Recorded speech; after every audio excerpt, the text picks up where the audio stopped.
الحمد لله رب العالمين. اللهم صل وسلم وبارك على نبينا محمد وآله وصحبه أجمعين، وبعد. لقد انتشر في الآونة الأخيرة مقطع يتداوله الناس فيه تبويب قد سماه أغاني القرآن أو أغاني قرآنية، والمسمى لوحده كاف بأن ينبئ عن فساد وبطلان هذا الأمر الذي يكون تحته. فكيف إذا زدنا إلى ذلك الاستخفاف بالقرآن العظيم؟ يقول ربنا جل في علاه: ولقد آتيناك 7 من المثاني والقرآن العظيم. القرآن عظيم عظمه الله عز وجل وسماه في كتابه عظيم. ولقد آتيناك 7 من المثاني والقرآن العظيم. من الذي أطلق عليه هذه العظمة؟ الله سبحانه جل في علاه، هو كلامه، وبين أنه عظيم. ومن عظمته أن يتأدب الناس في التعبد بتلاوته لرب العالمين، فقد تكفل الله عز وجل بحفظه. الله سبحانه جل في علاه من فوق 7 سماوات تكفل بحفظ كتابه العظيم، فقال سبحانه: إنا نحن نزلنا الذكر وإنا له لحافظون. تكفل بحفظه ليبقى بين الناس نبراسا يلجؤون إليه، يتحاكمون إليه، يقضي بينهم، فيكون هو الحكم يفصل بين الناس، فيتعبدون إلى الله عز وجل بتلاوته. لهم في كل حرف مما يتلوه العبد تعبدا لله عز وجل 10 حسنات إلى 700 ضعف. فكل ذلك مما رتبه الله عز وجل على هذا الكتاب العظيم الجليل. وقد انطبع ذلك في قلوب العامة قبل قلوب طلاب العلم، فما رأيت عاميا يرى كتاب الله عز وجل إلا وأمسك به، فمنهم من يضمه إلى صدره ومنهم من يقبله. هذه صورة مما يعبر فيها هذا العبد المسلم المعظم لكتاب ربه عن شيء مما وقر في قلبه من تعظيم كتاب الله. ولو رجعت إلى كتب الأوائل لوجدت أن السلف كانوا يعظمون كتاب الله عز وجل بفتاويهم وأفعالهم وأقوالهم.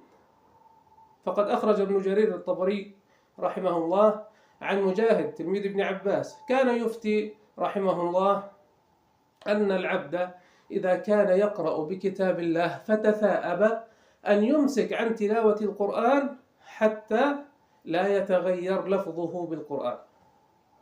إذا كان مثل هذا التعظيم وقر في قلوب التابعين، مجرد أنه يتثاءب فيغير من لفظ القرآن، هذا أمر مذموم عندهم. وكان يفتي بأن يمسك القارئ والتالي لكتاب الله عند تلاوته، فهذا يدل على تعظيم وقع في قلوبهم.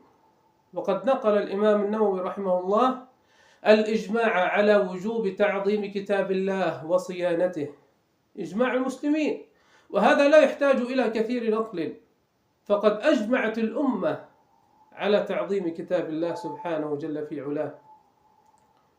ونقل القاضي عياض الإجماع كذلك على كفر من استخف بالقرآن العظيم، من استخف بكتاب الله سبحانه جل في علاه. نقل القاضي عياض كفره، إجماع المسلمين على كفره. وهذه من أشد ما يكون من صور الاستخفاف بكتاب الله سبحانه جل في علاه، حيث أن أحدهم يأتي إلى آيات كتاب الله فيعزف على العود وينغم في تلاوتها، ويأتي بها على صورة حال الفساق والفجار. قد أجمع أهل العلم كذلك على حرمة الغناء الذي لا يقرب من كلام الله، كلام يقوله البشر، ولكن لوجود المعازف ووجود الألحان فيه أجمعت الأمة على حرمته. فكيف يضاف إليه أن يتلى كتاب الله عز وجل كحال الفساق والفجار على المسارح ويترقصون عند قراءته.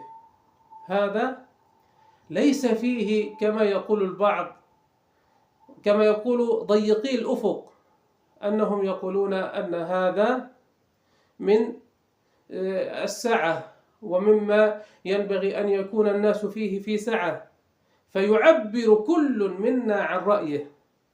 تنبه بارك الله فيك، حرية التعبير عند كل إنسان، نعم نحن مع هذا، لكن حرية التعبير وحرية الاختيار هذه لا تكون في الدين.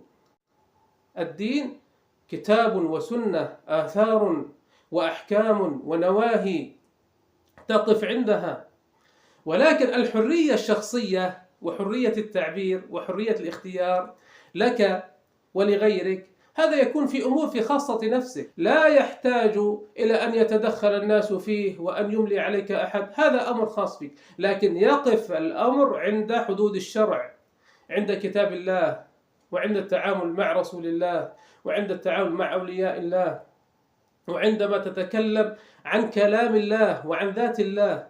الله عز وجل أنزل هذا الكلام ليتعبد الناس به. لو أنزلنا هذا القرآن على جبل لرأيته خاشعا متصدعا من خشية الله. أين الخشية وأين التصدع؟ والذي لا إله غيره، لأن وراء ذلك إما أناس ملحدين لا يؤمنون بالله رب العالمين، وإما جهلة من جهلة المسلمين لا يخرجون عن هذين الاثنين. الأول وقد عرفنا أنه لا طريق له في دين الإسلام، والثاني يعذر بجهله، ولكن لا بد أن يطمس مثل هذا الأمر وأن لا يبقى بين الناس، لأن وجوده بين الناس استخفاف بكتاب الله. قد بين عليه الصلاة والسلام أنه في آخر الزمان يقدم الناس أندى الناس صوتا وأجملهم صوتا يقدمونه للصلاة ليغنيهم. فبعض الناس أصبحوا الآن يحرصون على جمال الصوت ولا يلتفتون إلى صلاح القارئ وإلى تقواه وإلى ورعه وإلى علمه، وإنما يبحثون عن أندى الناس صوتا فيقدمونه للصلاة وإن كان من الفساق ومن الفجار، وهذا ما أصبحنا نرى شيئا منه، نسأل الله السلامة والعافية.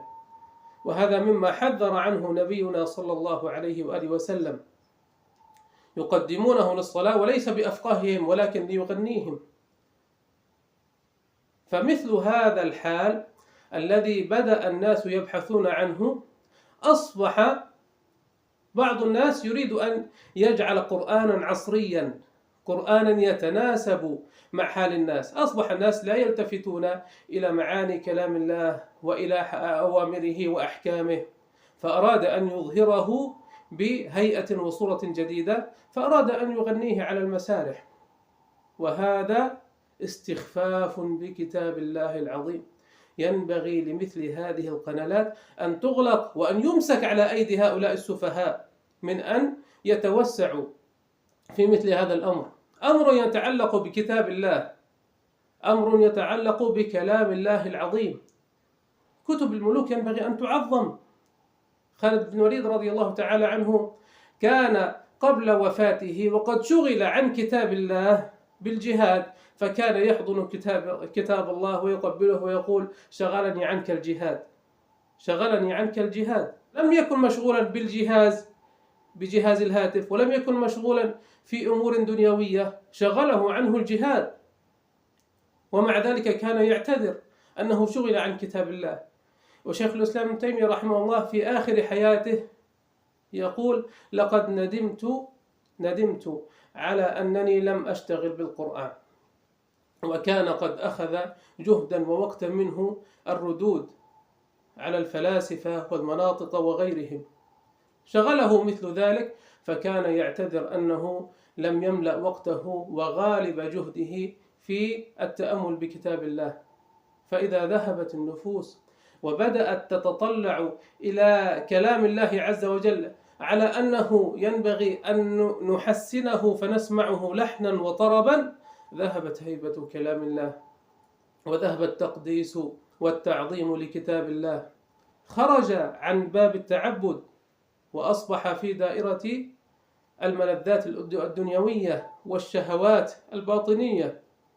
فينبغي لمثل هؤلاء السفهاء أن يؤخذ على أيديهم من ولاة الأمر ومن القائمين. لا نعرف أين مصدر هذه القناة ولا من هم القائمون عليها، ولكن لا بد أن يؤخذ على أيديهم أينما كانوا.